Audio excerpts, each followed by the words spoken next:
What is the lap record of the science victory for the turn? It's not possible to reach it in these lobbies without blue city state. It's like it's before turn 100. It's not possible to reach it with only one blue city state lobbies. That's back in the day when there were like 5-6 CSs enabled. But let's check. Oh, it's a very wait. Oh, this is a very good tech tree for. Wow, what the hell? This is so good actually. Wait a second, we can have an insane timing. I can have an insane timing on Science Victory though. This game. In theory. The player in this clip is Trinda, and his disbelief is well deserved. The previous record for fastest science victory in CPL was set almost a year ago in April of 2023 on a balance patch with much better conditions for setting records than the one used today. So, how did Trinda manage to break the record anyway? Before we get ahead of ourselves, let's lay the ground rules for this challenge. CPL refers to the Civ Players League, the largest online community dedicated to multiplayer Civ 6. To count for the record's leaderboard, a game must be played as a real competitive multiplayer game with at least 8 players, all of whom are trying to win. Cooperative play and single-player games are not counted. Furthermore, CPL has a strict rule set. Games must be played with a better balanced game and better balanced starts mods, which nerf many of the best civs and strategies from the base game, as well as making it impossible to spawn on a natural wonder. Furthermore, in free-for-all games, trading gold, cities, or strategic resources is disallowed. The previous record for fastest science victory in CPL was a turn 98 victory by the player Doerksen, achieved in April of 2023. The conditions were ripe for a new record at the time, as the Better Balanced Game mod had been making numerous adjustments to reduce the amount of random variance in games, all of which increased the average pace of the game. First, to alleviate concerns that settling on a luxury resource with your first expand compared to not doing so was too important due to the negative amenity penalty, BBG made it so that all new cities start with one free amenity. Players then complained that spawning next to a rice or cattle tile allowed for a 3-1 city center for more tempo, so BBG pushed an update so that players' capital cities would always have a 3-1 base if settled on flat land. Changes like these made the game much less random and more fair, but they also increased the average pace of the game. Therefore, it came as no surprise when Doerksen set a new science victory record on BBG patch 5.2. These changes eventually led to a backlash, however. Players complained that the game was becoming too fast, and the BBG team took action. Nerfs to the core of some of the strongest strategies at the time, such as nerfing the Governor Liang's City Parks promotion, and requiring an additional governor title for Magnus's internal trade route promotions, combined with system-wide nerfs such as a reduction in the bonus yields provided by amenities, and a reduction in the value of district discounting, have sought to slow down the pace of the game. Players have even taken matters into their own hands, adding host rules to their lobbies that limit the number of scientific city-states, making it much harder to achieve fast science victories than it used to be. The game Trinda is playing in here is actually from one of those lobbies. There are 0 scientific city-states in this game. So, the question arises, how did he manage to break the record anyway? First off, let's take a look at the leader he used to achieve this, Yongle, affectionately mispronounced as Yongle by the CPL community. Yongle, I am Yongle. He's a bit weaker in the Better Balanced Game mod than in vanilla, but still remains a premier pick. Gaining extra yields in every city upon reaching 10 population is obviously a very powerful bonus. Most notably, however, is the Chinese bonus, which grants 10% extra progress on techs and civics from Eurekas and inspirations. This means that instead of having to pay 60% of the cost of techs he triggers the Eureka for, Yongle only has to pay 50% of that cost. Assuming every Eureka is activated, this is an effective 16.67% increase in science efficiency, which is a massive deal. Essentially, Yongle not only gets extra science and culture from his Civ bonus, he also gets a discount on every tech and civic he boosts. As we'll soon see, these two bonuses play off of each other extremely well. Starting from turn 1, Trinda's spawn already looks fantastic, being flush with good resources and tile yields. Like most civs in the Better Balanced Game mod, the standard game plan for Yongle is to open with a large number of internal trade routes being sent to a city with the governor Magnus. On an inland spawn, this means starting the game with commercial hubs, but as Trinda has a coastal spawn, he's able to go for harbors, which are even better. This is because lighthouses grant extra food and housing, which synergizes with Yongle's bonuses towards high population cities.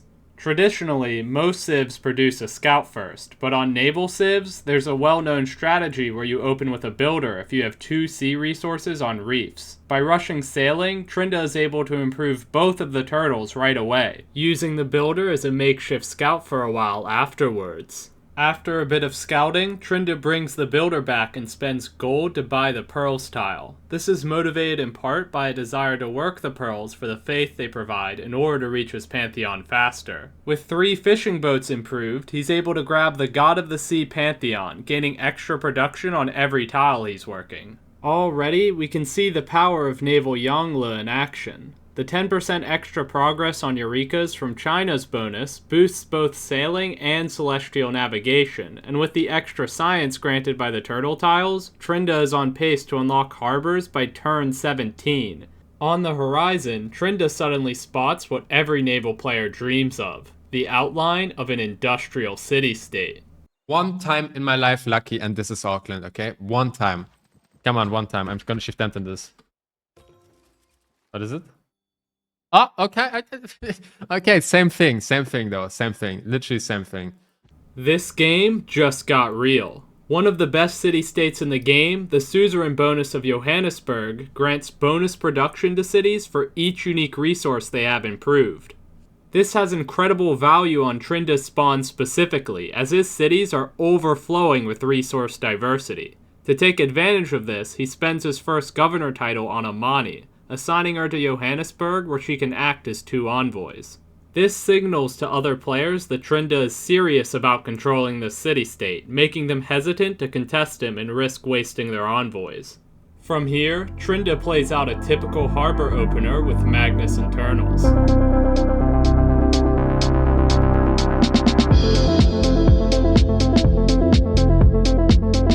Builder everywhere, improve all the different resources because we have Johannesburg.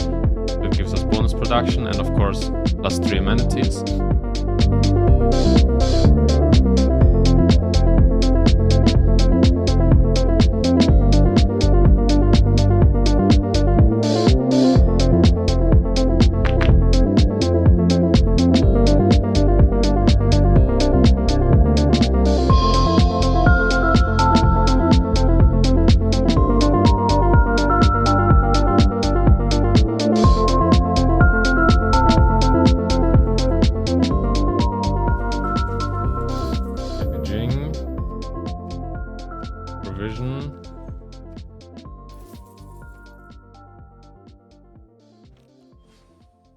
The fuck is this, bro? By turn 32, Trinda has improved turtles, pearls, whales, tobacco, spices, and honey. This is enough to push every city in his empire to ecstatic, which in the Better Balanced Game mod grants 16% extra science, culture, production, gold, and faith. Ordinarily, because of Yongle's bonuses to high population cities, most players would go for the audience chamber building in their government plaza here. However, Trinda recognizes that this is not an ordinary spawn. Because he's able to put harbors in every city and his land is flush with luxury resources, he already has more than enough housing and amenities. Furthermore, he has an incredible amount of room for more excellent cities. Therefore, he goes for the Ancestral Hall building, which incentivizes spamming settlers and building a very wide empire. So, Trinda wants to go very wide to take full advantage of this excellent spawn, but he also wants to go very tall to take advantage of his Yongle bonuses. This will put a serious strain on his amenities, and if he drops below +5 in his cities, he'll lose the bonus yields being ecstatic grants him. So, he makes an excellent play here. He goes for a single holy site in one of his cities and a Stonehenge in another. Upon completion of the Stonehenge, he founds a religion with the Zen meditation belief. This grants one amenity to every city following the religion. The position of his holy site and Stonehenge are also deliberate. When founding a religion in Civ 6, all of the player's cities with the holy site or the Stonehenge are converted instantly, while every other city has to be manually converted afterwards. By putting these on the opposite sides of his empire in two of his largest cities, he maximizes the passive religious pressure on the core of his empire, reducing the amount of faith he'll have to spend on missionaries to convert everything. This is the extent of the religious play we'll see from Trinda this game. He never builds another holy site. With such excellent land, the city-state of Johannesburg, and the production multiplier from being ecstatic, Trinda quickly outpaces the typical build order. When your production is so much higher than in a typical game, you have to get creative in order to spend all of it.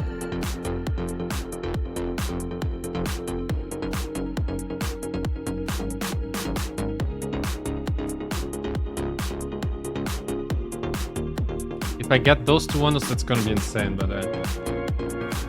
nice. Okay.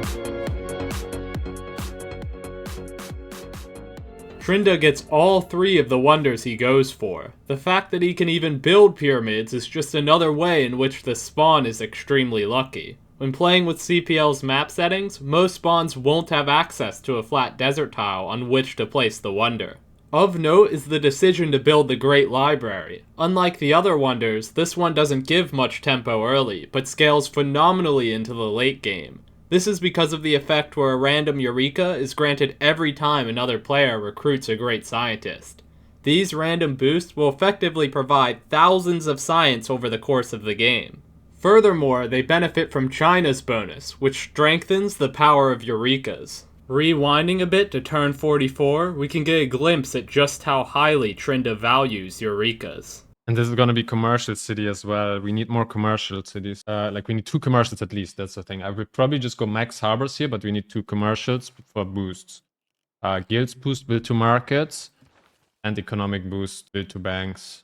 It's important to note that Trinda does not want to build a commercial hub in any of his cities which already have harbors. This is because most of the value of a commercial hub comes from the extra trade route capacity granted by the market, but this effect is only granted when it's built in a city without a lighthouse. Therefore, since all of his cities already have harbors, he elects to settle 2 new ones to build as commercial hubs. In keeping with the meta, Trinda also rushes for the feudalism civic, and uses the serfdom policy card it grants to spam a wave of builders across his empire. Thanks to the extra charge granted by the pyramids, every builder he makes with this card will have 6 build charges, and he puts them to work, chopping all of his woods for tempo, and building mines on all of his hills. Next, in order to take advantage of the extra charge his newly constructed mausoleum grants to all great engineers, Trinda chops out some industrial zones and runs projects that generate great engineer points, in order to recruit the first great engineer of the game, Isidore of Miletus. Now with 3 charges instead of his usual 2, this engineer can finish any medieval era wonder on his own. On turn 52, Trinda finally decides it's time to pull the trigger on his leader bonuses, and starts running his unique food project in several of his cities to get them to 10 population and activate the bonus yields. In the turns leading up to this, he'd prepared by building granaries and aqueducts wherever necessary to get enough housing. Turn 54 rolls around, and with it comes the medieval era. This means that it's time to pick a new Golden Age dedication, and in keeping with the current meta, Trinda picks Free Inquiry. This grants him an enormous amount of extra science from his harbor adjacencies, and just as importantly, grants an additional 10% progress on every tech that he triggers the Eureka for. This stacks additively with China's 10% bonus, meaning he completes 60% of every tech that he's able to boost. Whereas other civs in Free Inquiry have to pay 50% of the cost to finish researching techs they've boosted, Yongle only has to pay 40%. This is equivalent to an invisible 20% extra modifier to Trinda's science during this era. It's time for a reminder that this is still a competitive free-for-all game. To Trinda's east, Theodora remains his only neighbor that he's not allied to. CPL doesn't allow players to form more than 2 alliances at a time in free-for-all games in order to keep things tense and interesting. Therefore, out of respect for the threat that Theodora poses, Trinda makes a few units and sends them over to his eastern cities in order to dissuade an attack. The choice of units here is deliberate as well. He makes 3 swordsmen and some archers. By spending gold to upgrade these units later, he'll trigger the Eurekas for machinery, metal casting, and replaceable parts. On turn 56, Trinda makes note of the fact that the next great scientist up for grabs is Isaac Newton, and runs projects in order to try and secure him. It's well known that 2 of the best great people in the entire game, Isaac Newton and Ibn Khaldun, are both offered as scientists in the same era. Therefore, even if someone beats Trinda to Isaac Newton, he still has a good chance of turning his great person points into Ibn Khaldun, so there's little risk to running these projects. At this point, Trinda once again has World Wonders on his agenda. This time, it's Chichen Itza and University of Sankor. He starts putting the great engineer he recruited earlier to work on Chichen Itza, and gets started building a campus next to a desert tile in order to meet the strict placement requirements of Sankor. While this wonder is one of the worst ones in the game in Vanilla Civ 6, the Better Balanced Game mod gives it a huge glow up, granting it extra science and gold on all trade routes and an extra trade route capacity. As this game has 0 scientific city-states in it, science is harder to come by, making the University of Sankor extremely valuable. Another player beats Trinda to the punch on recruiting Isaac Newton, but this is not a cause for sorrow. After all, Trinda is then able to convert his great scientist points into Ibn Khaldun, who is even better. Ah! Oh my god. As all of Trinda's cities are still on +5 amenities everywhere, Khaldun's effect boosts the bonus science, culture, production, faith, and gold granted by these amenities from 16% to a staggering 22.4% empire-wide.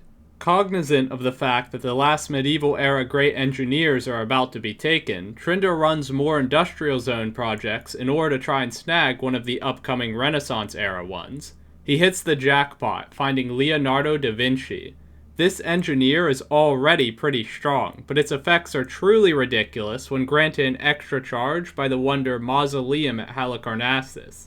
Listen to Trinda explain. Now I can explain why it's so good. It's of course for the, so first of all, this usually has only 1 charge, but I have Mausoleum, so it has 2 charges, which means each workshop will provide 6 culture for me, which is kinda insane. It's a lot of free culture. I can go industrial every city if I want to. And then also triggers the Eureka for one random technology from modern era. This is also super good, especially because I'm Yongle and because I'm in free ink. So this is also insane. I think we buy this writer, by the way. He doesn't activate the effect right away, however. You see, the modern era Eurekas are a bit of a crapshoot. Some of them are incredibly easy to trigger, while others are incredibly difficult. Therefore, Trinda wants to trigger all of the easy ones first, and then activate Da Vinci afterwards, guaranteeing that it'll trigger more difficult, and therefore more valuable, Eurekas. Upon reaching the Civil Engineering Civic, Trinda puts in the Public Works Policy card and pops out another wave of builders across his empire. This is important, as his housing and food min-maxing has resulted in his cities growing incredibly populous. Therefore, he needs more tile improvements in order to give his population some good tiles to work. Soon, Trinda's free inquiry golden age will come to an end, and with it, the extra progress on Eurekas. Therefore, in order to squeeze out as much value as possible from his golden age dedication, Trinda laser focuses on boosting as many technologies as he can. The deadline? Turn 73.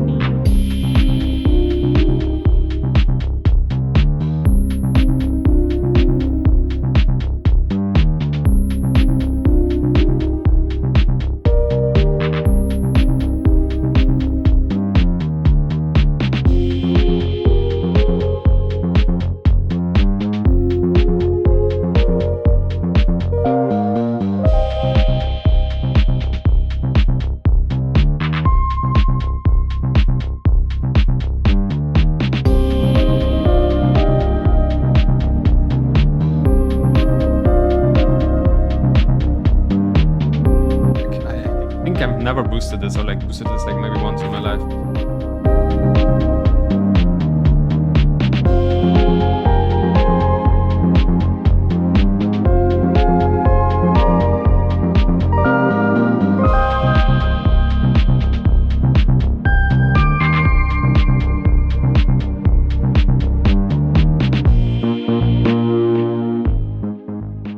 The medieval era comes to an end, and Trinda has to part ways with free inquiry. However, it served its purpose. Nearly every technology prior to the atomic era has benefited from the bonus progress it grants on Eurekas.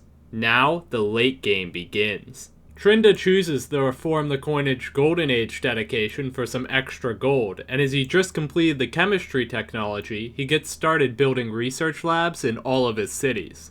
He's already started to run away with the game with a massive tech lead. 46 techs completed to second place's 40. This lead is partially courtesy of the wonder Oxford University, which instantly completes 2 random technologies when constructed. It goes without saying that this wonder is a quintessential part of any science victory. Finally, it's time to start rushing for the rocketry technology and constructing some spaceports. First, however, Trinda needs to bolster the production of his capital city. To do this, he turns to the governor Magnus and his strongest late-game promotion, vertical integration. With this promotion, Trinda's capital can benefit from the production bonus of every single factory and oil power plant in a 6-tile radius, instead of just the first instance of each building.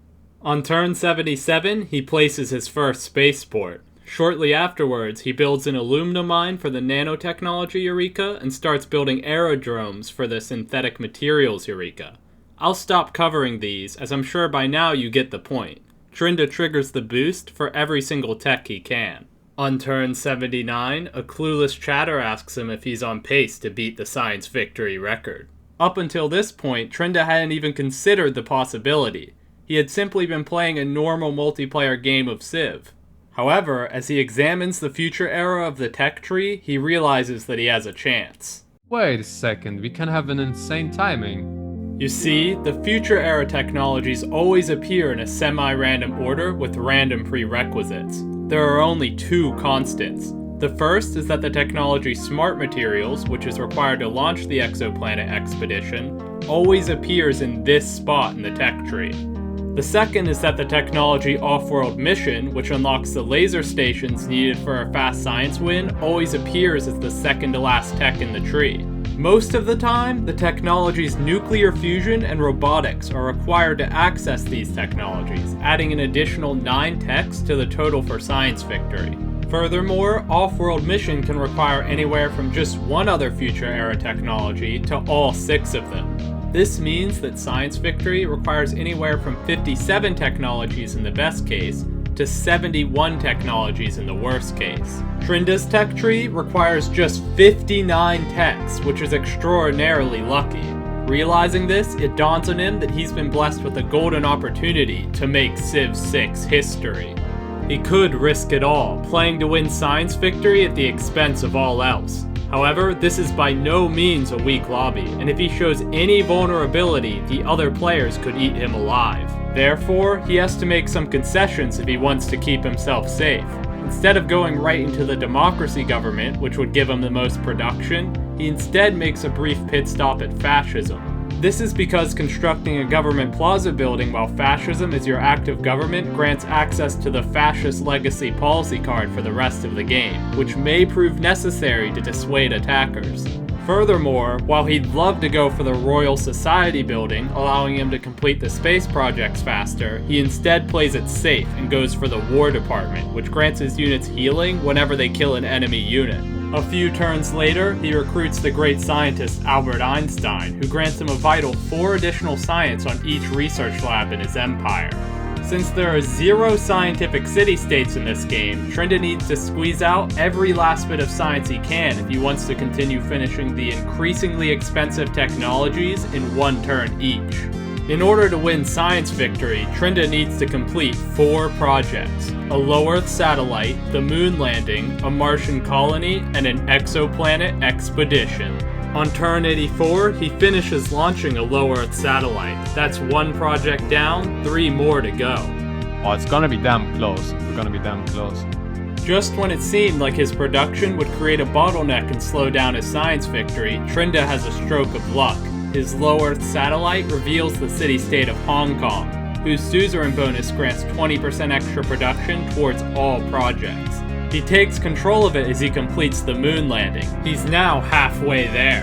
At this point, Trinda begins the process of covering his land with builders. He plans to remove all of his lumber mills and plantations so that he can chop the woods underneath them, granting a burst of production to carry him over the finish line. Insane. This is insane. This is insane. This is insane. I don't know. It's actually without any blue city states. Can you believe it? 0 blue CS. Fucking signed win. 0 blue city states. And it will be turn. We'll see which turn it will be actually. The Martian colony is established and there's only 1 project left. Or is there? The thing is, the game doesn't end when the exoplanet expedition is launched. In order for science victory to be achieved, the expedition must travel 25 light years first. Given that it moves at a measly 1 light year per turn, this means that Trinda's only on pace for a turn 117 science victory. However, wait, I'm not done. He can speed up the exoplanet expedition by constructing laser stations in his spaceports. To achieve this, Trinda has laid down a spaceport in as many of his cities as possible. On turn 92, the exoplanet expedition leaves the atmosphere, and all that's left for Trinda to do is queue up some laser stations and put his builders to work.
Actually, stop. 13. It's gonna be 95. It's gonna be 95. Oh my god. Oh my god, it's gonna be to 95. GG. GG. And that's how Trinda shattered the CPL science victory record. It's hard to conceive of it ever going any lower, but people thought the same thing about Bartsake's turn 98 record almost a year ago. If you want to check out the full VOD of this game, you can find it linked in the description down below. I can't thank you all enough for the support this channel has gotten. This video is a bit of a departure from what I've posted on my channel so far, so be sure to let me know in the comments if you'd like to see more like this in the future. That's all for today. Herson signing out.